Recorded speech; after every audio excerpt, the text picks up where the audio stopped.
It's your boy Tipsy Japan back with another episode of ATAS across time and space, baby. How y'all doing? Episode 41. And they're checking in, man. And they're checking in, man. I'll tell you, in that warm-up time.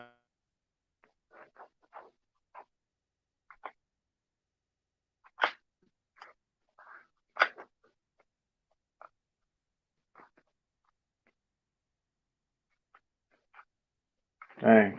Hello? Looks like the stream has gotten stopped. The host is frozen right now. I don't know if I can even be heard.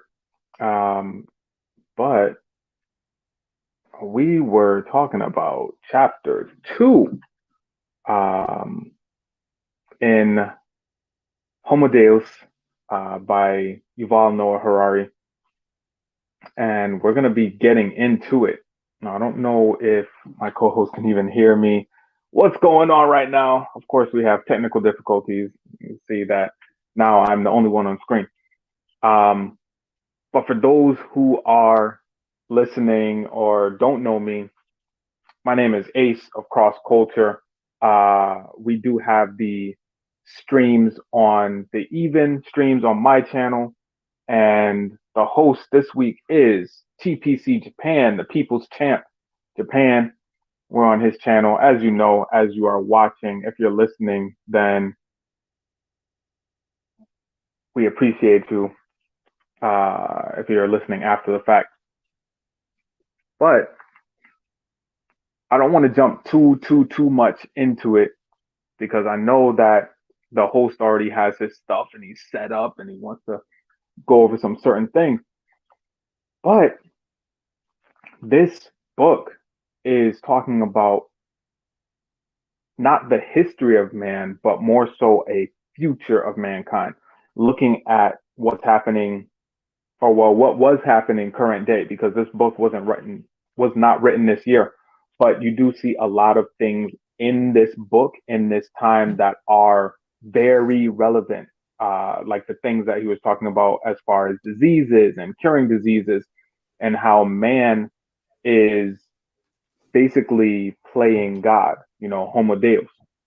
And that seems to be the eventual end point for humanity, is that we are overcoming things like famine, we're overcoming things like disease, we're overcoming possibly even death because of the scientific advances, because we are learning from history and we're not repeating it, and we're going through and seeing the course of history change, so much so that we were able to look back at history. We are able to look back at history actually and see the progressions thereof.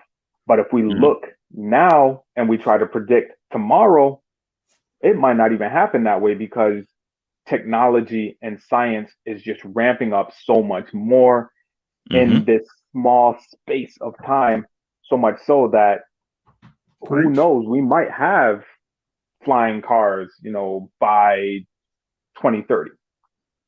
We might have, right now we have electric cars. Nobody thought that electric cars were going to be a thing, but we have them now. So these advances, because man's knowledge is increasing so much, it is almost impossible for us to try to pinpoint when something is going to come out, pinpoint when these advances are going to be made. But we go by these estimated guesses and we say, oh, this may happen by this point. Usually it happens sooner. But, the foldable smartphone market, let's just look at that. Boom. Nobody thought that this thing was going to happen. A foldable screen for your smartphone, nobody was thinking about that. Then when Samsung came out with it, it was just a little mock-up, and then they came out with it, boom. It was the big thing to hit. So even if we look at the organic market. And I say organic meaning not just food, but living things. So even if you wanted to just look at food, you have the GMO market. Most foods that we eat today are genetically modified organisms. And it's not so much so to breed different fruits and vegetables, but to combat blight, to make sure that certain crops aren't taken out. If the wheat farms in America were taken out, it would be devastating. Just as if the rice farms in Japan were taken out by a blight, it would be devastating because our diets are dependent on those two crops in those two areas. In Japan, they eat less bread than America, and America eats more bread than rice as far as Japan is concerned. So, if these things were to be taken out, it would be a real problem. Speaking of getting taken out, there we go. Speaking of getting taken out, man, I'm telling you, they don't want to hear it. They do not want to hear it. I think YouTube is against me today, or Microsoft is against me. I don't know what it is, man. I got back in there. In fact, little TPC Japan was actually connected. I'm wondering now if I might not have to connect with something else, man, because this is crazy. This is wild. As soon as I get hyped, I'm telling you, this thing just explodes. It's ready to explode. It can't handle it. Oh man, that's wild.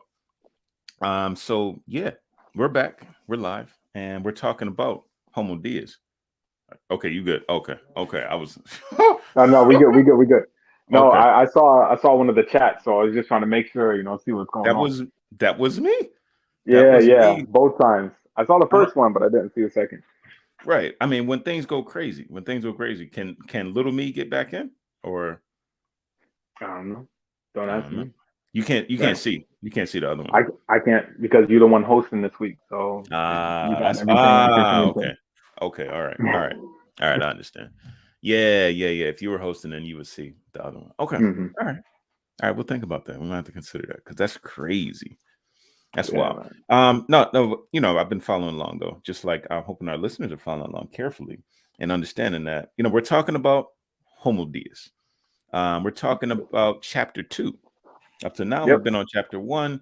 This grand introduction. Now we're looking at part 1, the Anthropocene. All right, talking about the history of man and what it has done as as a divine creature. What it has done as someone who's considered itself. When you think about the whole of mankind, we've considered ourselves more than the animals, and we've treated them like animals. And the Anthropocene has been the age of extinction for all kinds of creatures that we don't even see now. For that reason, we've domesticated. I think the numbers they were talking about were like 20 billion. Chickens. Craziness. Right. We've got billions of cows, but how many wild buffalo and bison do you see on the prairie? All right. The big bad wolf is dead. All right. There's only like what they said, like 100 wolves left in like that whole Transylvania area. No. They said I think they were saying they cited Germany as where they were talking about the domestication of dogs, and it was more like 100,000 wolves. Like, that's it. 100,000 the whole area. Wolves. Yeah. Is that the whole world? Germany. That's it. No. In Germany area. But it's even 100,000 wolves sparse. in Germany? Yeah. But it was like 4 times that of domesticated dogs. In that area. So it's like, it's like 100,000 sounds like a lot. That's like 400,000 dogs. That's not even a battle. That's not even a battle, right? This is like dogs versus wolves. You have like 10 dogs for every wolf. And granted, they're many miniature poodles and all kinds of foolishness, but I don't do the little toy dogs. I don't do that. I do the big dogs, right? One of the big dogs. Yeah, man. Jojo, people thought he was a wolf just looking at him. And were you there for the fight? The fight? He fought some strays, man. Or strays or What?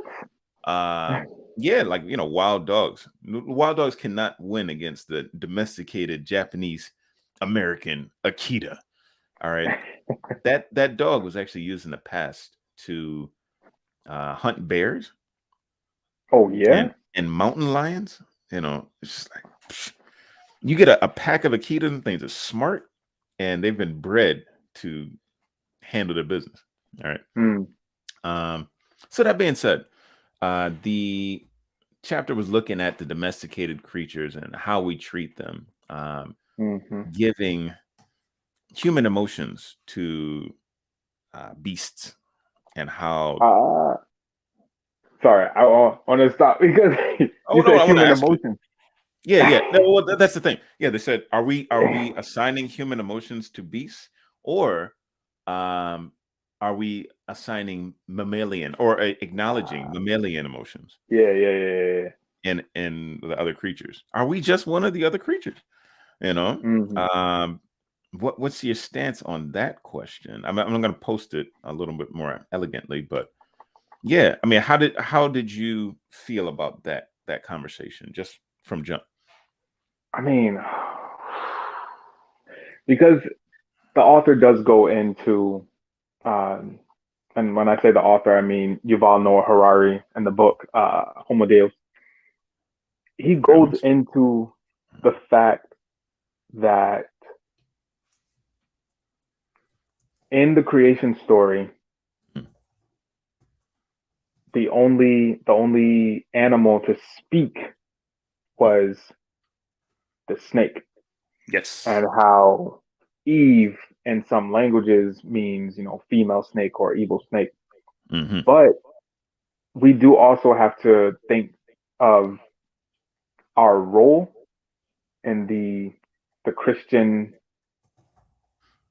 creation myth or story, as you could say, is that we were given dominion over the animals. We were created in a more special way than the animals. But a lot of people will say, if I have dominion over, then I can just do whatever I want.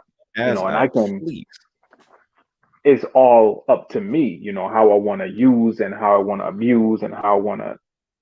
But one of the biggest things to me is Confucius and how he thinks of relationships. See, now people are like, oh, Christians are not intelligent, they're not smart, they just cling to the book and that's it. It's like, no. I cling to truth. And Confucius had this way of thinking when it comes to relationships, is that if there's a supervisor and a subordinate, then the subordinate is supposed to be taken care of by the supervisor. So let's say that you have. Oh yeah, that you see that all over Japan.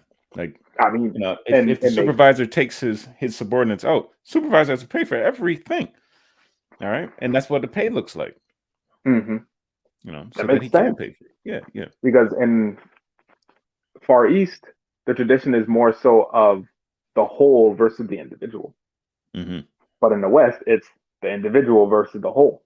Right. And what Confucius gets to is that whether it be at work, whether it be at play, whether it be in the home, the supervisor is there to look over and watch over the subordinate. Not to lord over them, but to say, okay, you know what? I have a responsibility that this person up under me, I have to take care of them. I have to make sure I look out for them. I have to make sure that they learn and get the gist, at the very least, of what I'm saying, that I teach them everything that I know so that they can be better. Whereas in the West, it's like, all right, you need to study, you need to do you so that you can get up to being a supervisor so that you can advance up the corporate ladder. It's two different things. And I feel like in America, the way that farming and livestock and agriculture, all of that is done, is completely different from places like Japan, where they're looking at the toll that it takes on the earth and you say, okay, well, we need to do something different. Maybe we need to change this up because it's tearing up the earth. Versus Mm, here, more people are just like, all right, well, we need to get more cows because, they want more cows. We're going to chop them up. We're going to do what we got to do. And what happened beyond that is whatever. mm. Well, now I think you're touching on a lot of really good points inside of here. There's Yeah, there's yeah, there's yeah. one part of This that chapter got called, me excited. yeah, yeah, and we only read the first 30 minutes, or listened to the first 30 minutes. There's something called cultural competence, though, where this Mm, is a topic that came up in a text that I was observing a teacher teach recently. But the mm, idea of cultural competence, one of the proponents of it, or one of the pillars of cultural competence, is to know the strengths of your own culture and its weaknesses in certain situations. Because mm, I mean, your culture is going to seem strong in your own country, but as soon as you step out and see the rest of the world, you'll realize that, for example, like American aggressiveness may come off as rudeness if you come with that same mindset over here in the East. oh, yeah. At the same time, if you all about harmony, harmony, harmony in Japanese and never get your point across in negotiations in the West, then you're not going to succeed there, even if you succeed in at home. All right. Yeah, yeah. So that being said, in the West, you have this religious book that I'm not going to say the only interpretation of it would be that the creatures are, subject to your decisions. You are the custodian of Earth. You are there to treat it as you see fit. Is I think, Mm, and it might be seeping into interpretation at that point, but that's the way that the West has interpreted it up till now. Whereas in the East, you have more ideas that like we're one with nature or part of nature or animism or even mm. animals being seen as gods in the case of Anubis, with the head and all that, Oh, yeah, like yeah, yeah, yeah. um the biblical account, then coming back to Eve being nature, or is Eve the snake, um there's so many kind of ways that if that were interpreted from the East, why is the only beast, the one that's speaking, the one that brings in evil into the earth, um Mm. why is that act, man talking to nature, man listening to nature, the thing that basically led to the temptation, and The instruction. everything Yeah, falls yeah, yeah, apart yeah, from yeah, there. yeah. I mean, Wow. I see Wow. the biblical account um as being the beginning. I see it as being the beginning of the Anthropocene. I don't know how you can count the Old Testament um as just being like 4,000 years or so. Like that's really hard to say beginning of man all the way to till now. But if we were saying the beginning of agricultural man, where you leave the garden and that's when you're going to have to start tilling the ground, and up to that, before that point, whatever, you know. But let's just say from tilling the ground till now, subjugating nature until now, it seems like the biblical account actually makes a whole lot of sense. And what they Mm, did from there making a whole lot of sense. Um, mm, and what we've done, in the West, in within that context, getting away from who God actually is and needing a savior and all that stuff, like it seems like it all makes a whole lot of sense if we count, humankind's progress through history and the West progress through history, um, mm. within that confine. Now, I mean, I kind of want to unpack that, but I do need to talk about how we've treated the creatures as a Mhm. result of the decisions made there. I, and if you can give me like some biblical references of how we were treating animals better at some point in the Old Testament, you know, because I can think of another case. Boom, Moses. He goes up to the mountain to talk to God, and these guys are down here worshiping calves. do not worship the calf, and he, throws down the Yeah. 10 commandments, because he's so upset. That's another animal. We got a calf, we got a snake, we got somebody's donkey. Who is that? Baylor's Balaam. Balaam's error. Pretty sure. Can you talk to us about Balaam's error? Balaam's donkey. That's why it's good to have a resource who knows his stuff. Yes, Balaam. Okay. Sorry. It says Balaam and the A word. It's kind of just like boom. Wait, that's what it says in the Bible? Well, I mean, that's the you can read it like it's donkey. Written. No. That was what's it called? It seemed like it was more of a just kind of an aside. Okay. But the actual biblical account is in Numbers 22 verses 21 through 39. Numbers. So, I mean, yes, that is the. Let me try to sum it up. So Balaam was hired to curse Israel, and the Lord didn't want it to happen, so he made his donkey talk to him. I'm just summing it up super simple. Wait, whoa, hold on. Say it again. Give us the reference, because some of us are listening on Spotify, where others are listening on YouTube live. All right, so I mean, I gave the reference later. You gave the reference, but then I have to go back and rewind. It was okay. Numbers. So Numbers 22 verses 21 through 39. Oh yeah, Balaam's donkey. There it is. I got 21 through. Yeah, I already got that highlighted. Look at that. I just didn't know where to jump to it. Should have put it up. Hey, stayed up and be blessed, guys.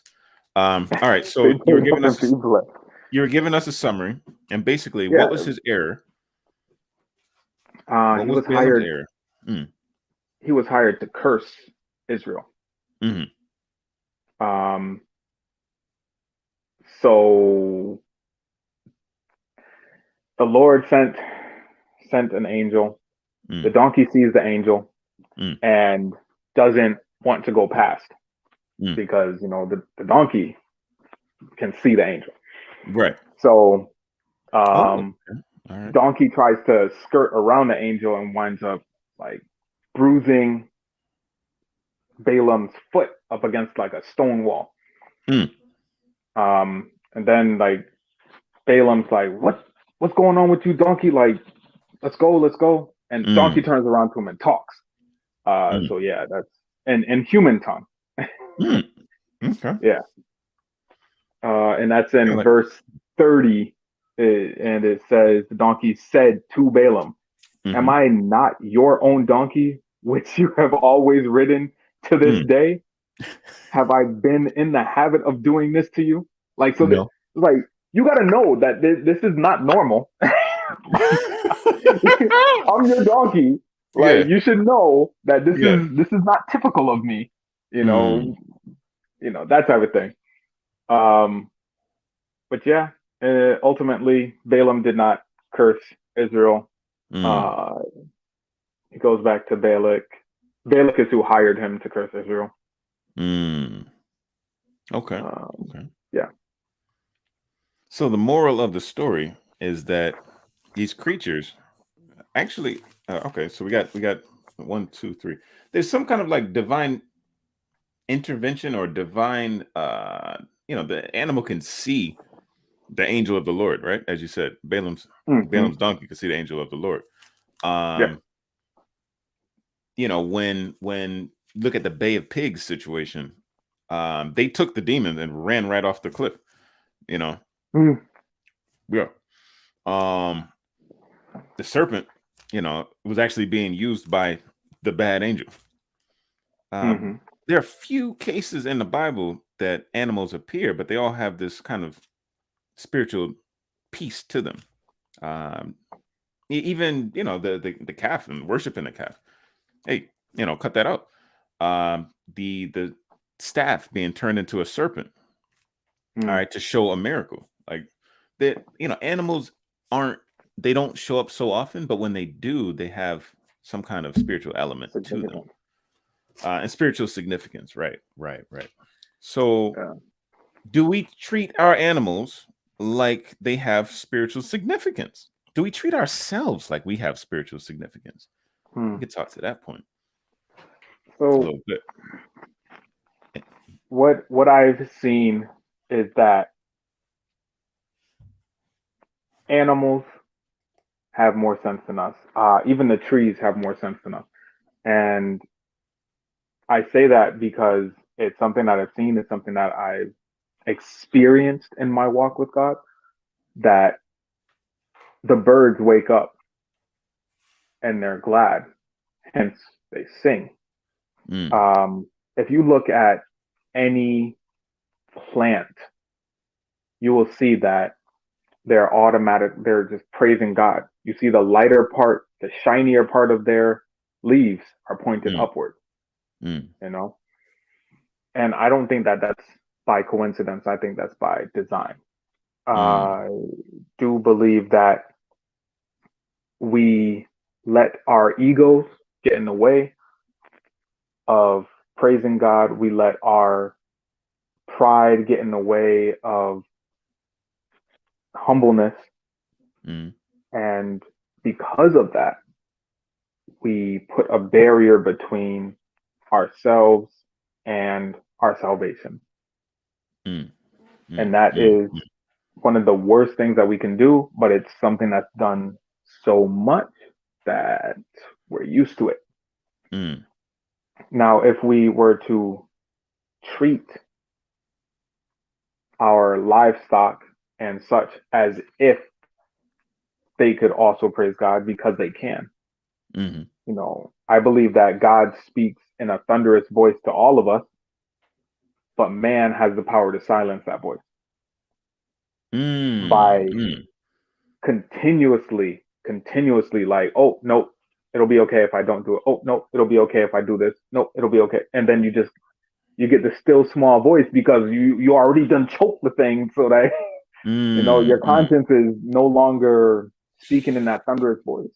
That's wild. That's wild, right? So I mean, So any other creatures have the sense to bow their heads, right? mm-hmm. And run when God is working. You are quiet. You put the tail between your legs, and you know bow your head. Like they know the creatures know. This is what you're supposed to do. Like in Mm-hmm. fear and awe of Mm-hmm. one with authority. But man puffs up his chest, says, "I'm gonna Yep. go out there and run in the rain." Right? No. Man, oh man, it's Yeah. it's too bad, but it's so true. It's so true. Um, and it's real interesting. Like there's an incident. I don't know if it reached the U.S. shores just yet about what Hmm. happened in South Korea last night No. for No. the Halloween celebration. Sadly, 150 people passed. Um, Oh. you know, stampede. All right. Now, smart animals will run away from danger, but these ones ran into it, unfortunately, because they were so. It's a moment of silence. I can't even say this properly, but they were out there playing and having a good time. It's the first Halloween celebration since um, the pandemic has started wrapping up, and Okay. yeah, I mean they were out there having fun, and a celebrity apparently showed up, and because they just wanted to get that shot and get as close as they can into this to the celebrity and to lift that person up. Sadly, there was a stampede on the hill, and people just started dropping like dominoes, and 150 got crushed to death, Hmm. and 149 were injured, in the Mercy. hospital. And you know, for this section, we're looking at the question of are we better than the animals? Do we consider ourselves more divine than even they are? We are, specially designed, but we have that much more of a responsibility to get it right. Yeah. And to Definitely. treat other creations, because yes, he created them wonderfully and saw that they were good, and he created us in his image. And we still need to get a better understanding what that image is, because it's not just, oh well, I'm just I'm made like Hercules or something, look at this body. No, that's not what we're talking about. It's the image of his spirit inside of you. And to get a better understanding of that, open it up. All right, find it, talk to him. All right, and he'll reveal himself to you. And we've revealed ourselves to you through this episode 41 of ATAS, Across Time and Space. It's been a pleasure, ladies and gentlemen. What I'd like you to do, get yourself a pen and a pad, open it up, write it down. It's your boy TPC Japan, apologizing for the technical issues, but telling you that's what it is. Hit it off, Ace. You already know it's your boy Ace of Cross Culture. Sorry we had to end this on such a somber note. But as I always do say, stay prayed up and be blessed.